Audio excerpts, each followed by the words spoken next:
Dr. Hamza Ssebunya ono ng'abbawo omukyala Rema Namakula avuddemu omwasi. Mulowooza this time around kiki kyayogerako? Budde obusinga tebatera nnyo kwanukula, naye ate bafuna akaseera oba ne bafuna opportunity eyo eba ng'ebuuzibwa ku nsonga eyo gye baagala baanukule era tebalemerwa kubanga bakola ki? Baanukula. Bingi nnyo ebiyitingana, bingi nnyo ebyogeddwa naddala ku luyimba olwa Love Commissioner. Nkwaniriza mukwano gwange oli ku NCK TV, weebale kubanga ogyekuumiddeko, weebale kutambula naffe. Mugamba mutya, muli mutya, olunaku lutambula lutya? Kale no tusuubira nti buli kimu kitambudde bulungi oba buli kimu kitambula bulungi ate nga naawe bw'otyo oli bulungi. Wetuli nnyo nga bulijjo butereeva kubanga tukutuusaako amawulire ag'enjawulo era nkugamba kimu nti mukwano bw'obanga tona subscribinga ke kaseera obenga osubscribinga ku channel yaffe, ringing that notification bell, sharing, liking, saako n'okubanga oleka comment yo. Ebisigadde butereevu amawulire nja kubanga ngakuwa oba nja kubanga ngakutuusaako. Olunaku lw'eggulo lunakoze wanindi mboozi ne mbagamba nti waliwo ate abambalidde Dr. Hamza Ssebunya nga bagamba nti mbu abadde asse ekitone kya Rema Namakula. Mbu era bukya Rema Namakula afumbirwa ewa Dr. Hamza mbu music yagaana.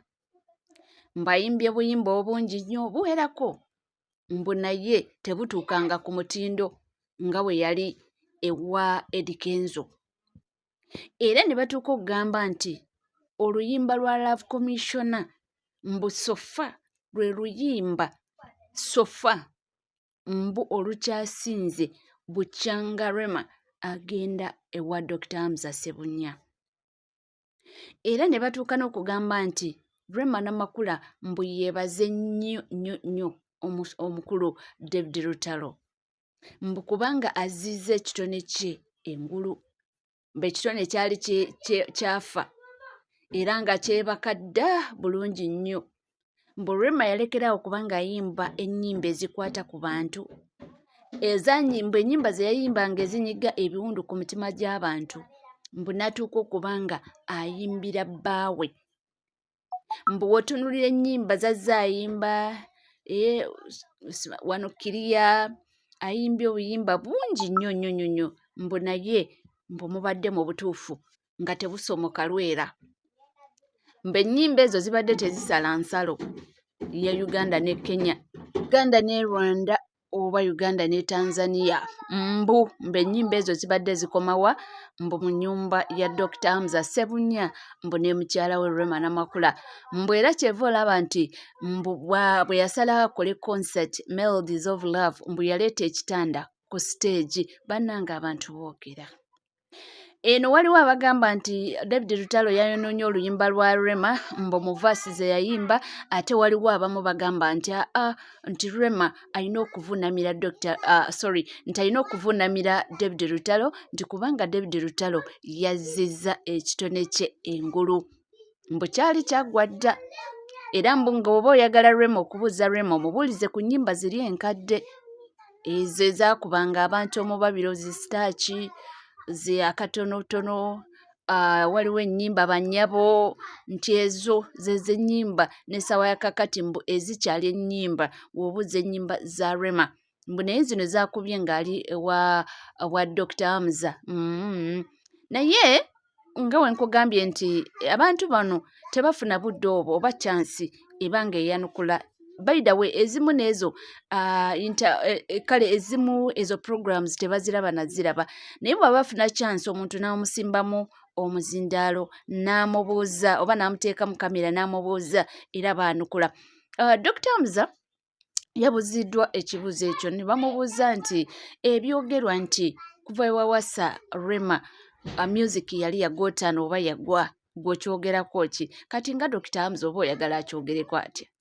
Naye yabagambye nti nze siri muyimbi nze nga Dr. Hamza, nti omulimu gwange nze nawasa Rema ng'omukyala, kitegedde nti responsibility yange nga Dr. Hamza ku providingira Rema kyayagala ng'omukyala, nti mwe muddemu mu mbuuzo nnaku lwe mulisanga Rema nga si musanyufu bali kugamba nti obufumbo buganye, bali kubuuza nti ebyo ebikwatagana neki n'amaka gaffe obufumbo. So ebya music nti nze munange siri muyimbi, siri producer wa music, kitegeere, siri producer, siri promoter, ate siri muyimbi. Nti mujja kugamba nti oluyimba Dr. Muza yali producinga bubi, nti ate Dr. Muza alemedde okupromotinga ennyimba za Rema. Yabagambye nze siri promoter, ate siri producer, ate siri songwriter. Nti singa ndi muwandiisi w'ennyimba nazo oluusi mwandibadde mugamba nti ate Dr. Muza ennaku zino ennyimba zawandiikira Rema teziriimu. Nti so nze omulimu gwange kumakinga sure nti nkola omulimu gwange ng'omwami kuprovidinga omukyala bye yeetaaga, nti ebya music nti kati olwo mwagala nkole ntya, nze nzije nnyimbewo vaasi ye then awo mulyoke mutegeere nti ennyimba zikola ki zinyuma. Nti singa nange nyina vaasi ze nteekamu mwandibadde mugamba nti ate singa okuva yafumbirwa ewa dokita ne batandika okukola zikolabo wamu buli kimu tekitambula.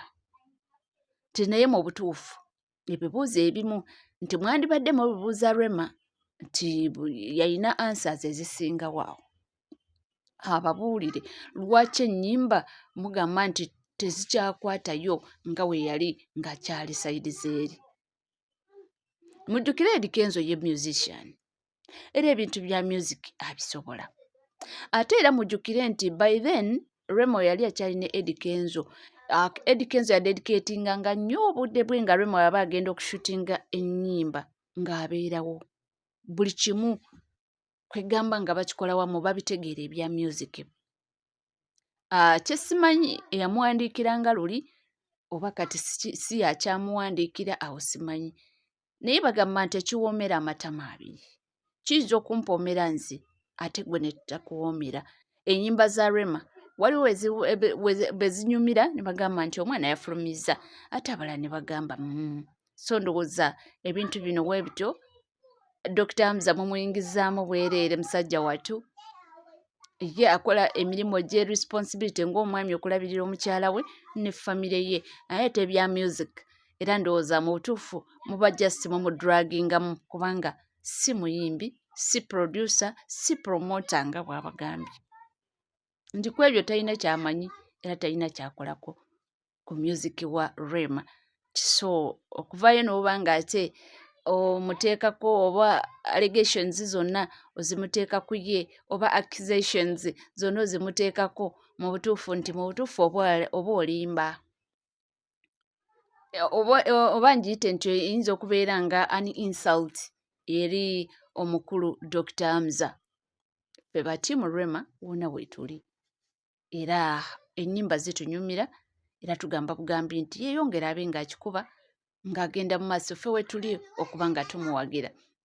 Byebyo muganda wange, naye ye eyabagambye nti ze siri promoter, siri producer w'ennyimba, ate si songwriters. Timwandigambye nti ennyimba z'owandiika ennaku zino nga tezikyatambula nga si zeezo. So yabagambye nti ekibuuzo mukibuuze Rema, yalina ansa entuufu ey'okuba ng'abaddamu nti naye ye mubimuteeramu bwereere, talina buzibu na muntu era ye ebyennyimba naye bwe zifuluma naye awulira mpulire, anyumirwe ng'abalala we mukola, nti naye faani just nga mmwe we muli. Tukitegeere ng'oggyeko nti Rema mukyala we naye faani wa Rema. So byebyo muganda wange omukutu oli ku NCK TV. Bw'oba nga tona subscribinga kekadde obe nga osubscribinga, ringinga that notification bell, sharinga, likinga, saako n'okuba nga oleka comment yo. Ebisigadde buterevu tukomawo nago mu bungi nnyo, tovaawo.